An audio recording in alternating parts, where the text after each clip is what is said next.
नमस्कार, आवाज इंडिया में आप सभी का स्वागत है। देश की आर्थिक राजधानी मुंबई के महानगर पालिका का चुनाव इस साल होने जा रहा है। ऐसे में अब ये महायुति बनाम महाविकास अघाड़ी बीएमसी चुनाव के लिए मैदान में उतरेंगे। वहीं दूसरी तरफ अब मुंबई बीएमसी पर शिंदे और ठाकरे दोनों शिवसेना अपनी जीत का दावा कर रही हैं। इन सब पर कैबिनेट मंत्री संजय शिरसाट से बातचीत की हमारी संवाददाता ज्योत्सना गंगने ने। कैबिनेट मंत्री संजय शिरसाट इस वक्त हमारे साथ है। कुछ दिन पहले ही उन्होंने एक वक्तव्य किया था कि दोनों शिवसेना जो है, ठाकरे शिवसेना और शिंदे शिवसेना एक साथ होने वाली है। इस पर मंत्री संजय शिरसाट, इनसे हम बातचीत करेंगे। क्या सर ये आपके लिए खुशखबरी है या आपने ऐलान कर दिया कि दोनों शिवसेना एक साथ आने वाली है? नहीं, किसने बताया आपको? ये कभी हो भी नहीं सकता। पहले की जो बात थी वो अलग थी। वो टाइम इनको जो गुरूर, जो घमंड था, हम है तो हम है, हम लड़ेंगे।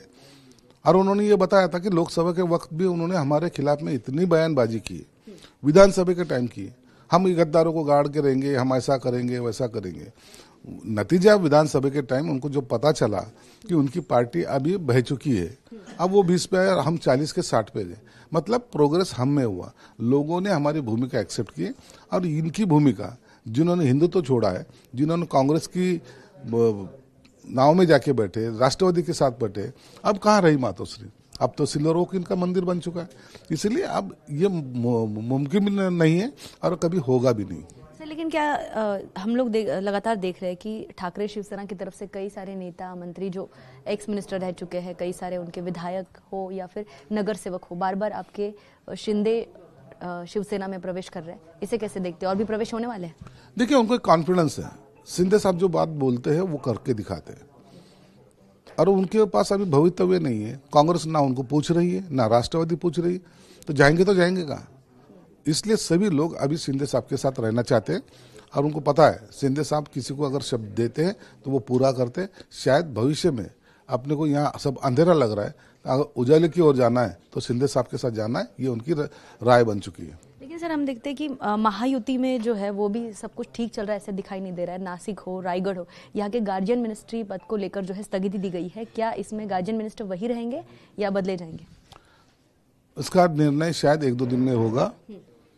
सीएम, दोनों डिप्टी सीएम उसके ऊपर राय मशवरा करेंगे और इसकी वजह से बहुत कोई युति में अनबन है ऐसा सोचने की कोई बात नहीं है। 2 दिन में इसका रिजल्ट भी आपको दिखाई देगा। सर मुंबई बीएमसी का जो बजट है वो कल डिक्लेयर होगा। मुंबई बीएमसी के बजट तीसरी बार ऐसा हो रहा है कि वहां पर नगर सेवक नहीं है, किसी की सत्ता नहीं, और तीसरी बार बजट घोषित होने जा रहा है। सबका ध्यान है। हालांकि विपक्ष ने आरोप लगाया था कि केंद्रीय अर्थसंकल्प जब जाहिर हुआ तब महाराष्ट्र मुंबई को ज्यादा कुछ मिला नहीं है। तो क्या मुंबई बीएमसी के बजट से आम मुंबईकरों को क्या मिलने की आपको संभावना लगती है? देखिए, मुंबई महानगर पालिका का बहुत सारा बजट है, एक छोटे से राज्य का बजट माना जाता है। ये टाइम वो जो देंगे वो मुंबई के लोगों के हित में होगा, ये हमारी सोच है और शायद उसी तरीके से ये बजट अभी पेश किया जाएगा। मुंबई कर को दिलासा देने का ही प्रावधान वो बजट में होगा, ऐसे हमारी सोच है।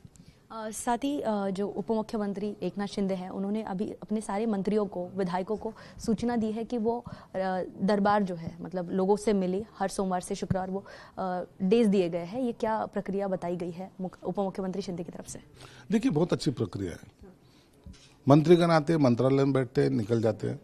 वो टाइम पे किसी को मिलना होता है, किसी को पॉसिबल होता है या नहीं होता है, तो इनको इसके लिए पार्टी कार्यालय में अगर वो मंत्रीगण बैठेंगे तो हर एक को डे दिया, मंडे से लेकर फ्राइडे तक वो वहाँ बैठेंगे और मंत्रालय में जिन लोगों के काम है, जो बाहर गांव से आते, कहीं से भी आते हो, तो उनके प्रॉब्लम सॉल्व करने का काम वो मंत्रीगणों ने करना है। तो ये एक अच्छी से मेरे ख्याल से एक लाइन है जिसकी वजह से कॉमन आदमी को मंत्रालय जाने की जरूरत नहीं, तो वो मंत्री के पास भी गए तो भी उसका काम अच्छे तरीके से निकल जाएगा।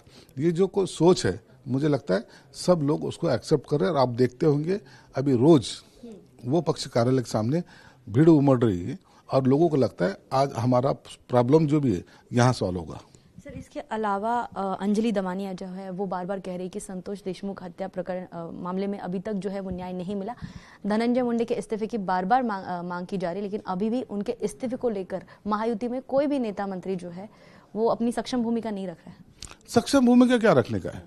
मुख्यमंत्री साहब ने कहा है, उप मुख्यमंत्री साहब ने कहा है कि जो भी आरोपी रहेगा उसको कड़ी से कड़ी सजा मिलेगी और उसकी सब प्रक्रिया चल रही। ये प्रक्रिया एक दिन में पूरी नहीं होती, उसके लिए थोड़ा वक्त लगता है।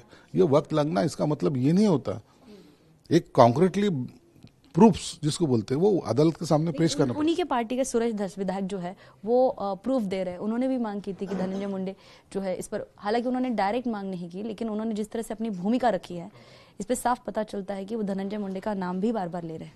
नहीं, देखो उन्होंने क्या किया, क्या नाम ले रहे, इससे मुझे कोई पता नहीं, लेकिन एक बात है, पुलिस कर्मी अपना काम पूरी ताकत से कर रहे हैं, आरोपी की सजा मिलेगी, ये मुख्यमंत्री बोल रहे हैं, तो इसके ऊपर अपने को विश्वास रखना पड़ेगा। धन्यवाद सर, हमसे बातचीत करने के लिए। तो हमारे साथ हैं मंत्री संजय सिरसाट, जिन्होंने साफ तौर पर कहा है कि संतोष देशमुख मामले में सरकार जो है वो पूरी तरह से जांच पड़ताल कर रही है और जो भी इसमें गुनहगार होंगे उन्हें सजा जरूर मिलेगी। वीडियो जर्नलिस्ट संतोष के साथ ज्योत्सना गंगने, आवाज इंडिया, मुंबई।